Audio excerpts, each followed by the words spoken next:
In this chapter, as a group 1, we're going to explain how globalization affects religious practices and beliefs, identify the various responses to globalization, and discuss the future of globalization.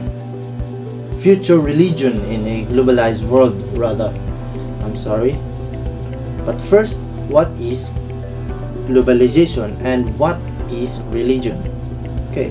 Globalization is interconnectedness and interdependence among countries. It is also exchanging of products, goods, and services among countries. But the religion is much more about culture, and it is also set of organized beliefs, practices, and system that most often relate to belief and worship of a controlling force. Religious people are less concerned that wealth and that comes with it higher social status, standard of living similar with that rest of community, exposure to culture. Top of the line education for the children. For this statement, education for the children, it can be top exposure to culture. They concern about people with wealth and with along higher social status for the community. There are ascetics precisely because they shun anything material for complete simplicity from, and their domain includes they wear, the food they eat, and even the manner in which they talk. Lots of parables and allegories that are supposedly that language of divine. It can also complete their ascetic precise because they all need material for clothes they wear and food they eat. A religious person main duty to live virtuous sinless lives as when she dies, she assured a place in other world of heaven. Other terms of sinless religious people to chaste, modest, decent, and morally pure to assure the place in other world in heaven. I'm going to tackle about why globalists are least worried about whether they will end up in heaven or hell. Their skills are more pedestrian as they aim to seal trade deals, raise the profits of private enterprises, improve government revenue collections, protect the elites from being excessively taxed by the state, and naturally enrich themselves. If he or she has a strong social conscience, the globalist sees his or her work as contributing to the general progress of the community, the nation, and the global economic system. The missions being sent by the American born-again Christian churches, Sufi and Shiite Muslim orders, as well as institutions like Buddhists, and effort at spreading the word of God and gaining adherents abroad.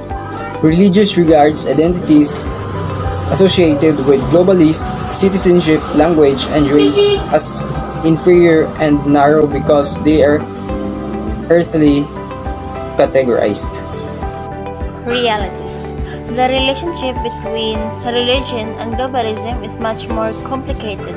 This statement was proven by Peter Berger, which stated that contemporary world is furiously religious. Some major tradition includes Christianity, Judaism, Islam, Hinduism, Buddhism, and even Confucianism. On the other hand, religions are the foundation of modern republic. Also, in Iranian religions, named Ayatollah Ruhollah Khomeini preached about Islam's superiority and pointed out that there is an not fundamental distinction among constitutional, despotic, dictatorial, democratic, and communistic genes. In short, according to Khomeini, all secular ideologies are the same.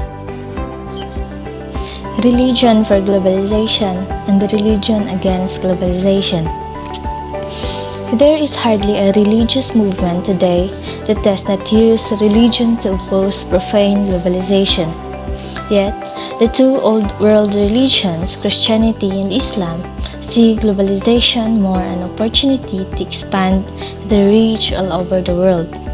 Globalization freed communities from the constraints of the nation state, but in the process, also threaten to destroy the cultural system that bind them together. Religion can provide the moral codes or rules that people follow in order to live a good life. Religion is not a regressive force that slows down globalization. Thus, religion is a proactive force that gives communities a new and powerful basis of identity. Various religions may dislike globalization's materialism and continue to use full range of modern means of communication and organization that is associated with this economic transformation that leads to fast long-distance transportation and communication, used English as global language, and modern management and marketing, which enable and spread of almost promiscuous propagation of religious forms across the world. Therefore, increase of born-again group, or in the case of Islam, rise of movement of Daesh or ISIS, a result of the spread of globalization, which both are find ways to benefit from each other. Religions may benefit from the process of globalization. When we say benefit, this does not mean that its tension with globalist ideology will subside. Ideology of globalism defines market globalism, advocate promise a consumerist, neoliberal, and a free market world. Some Muslims view globalization as a Trojan horse, hiding supporters of Western values like secularism, liberalism, or even communism, ready to spread these ideas in their areas to eventually displace Islam. The World Bank allowed religious leaders to contribute in conversation about global poverty in 1998, resulting in a cautious, muted, and qualified participating in 2000. The outcome was insignificant. It was clear that institutional proponents of globalization could be responsive to religious, liberationist, moral critics of economic globalization coming from the religious. Finally, it is strange that for a phenomenon that is about everything, globalization appears to have very little to do with religion, according to Peter Barrier and Laurie Bayman. Religion appears to be on the outside viewing globalization as a problem or a potential. One reason for this viewpoint is the association of globalization with modernization, a concept of progress based on science, technology, reason, and the rule of law. With reason, fruitful thinking about economic globalization and religion will have to look elsewhere than to moral discourse. Religion is anathema to modernization because it is a belief system that cannot be empirically proven. Historians, political scientists, and philosophers have now debunked many aspects of secularization theory. One of the most ardent supporters of globalization, Samuel Huntington, admits in his book The Clash of Civilization that religious worldviews can hold civilization together. This isn't a new idea. As early as the 15th century, Jesuits and the Dominicans used religion as an ideological armature to legitimize the Spanish Empire. Finally, one of the world's most illustrious sociologists, Max Weber, also saw a connection between religion and capitalism as an economic system. Calvinism, a Protestant sect, believed that God already knew who would and would not be saved. As a result, Calvinists made their mission to find clues to their faith, redefining profit and its acquisition in the process. The Protestant ethic of inward asceticism, as Weber put it, aided the growth of modern capitalism. So this is the conclusion of religion in globalization. Thank you. When the Spaniards occupied lands in America and the Philippines, it was done in the name of Spanish king and of God. For empire comes from God alone.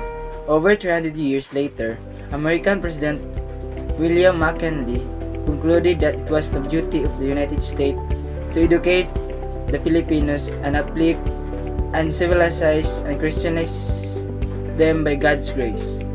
Religious leaders have used religion to wield influences in the political arena, who play the key roles in policy decision making and the implementation of government projects.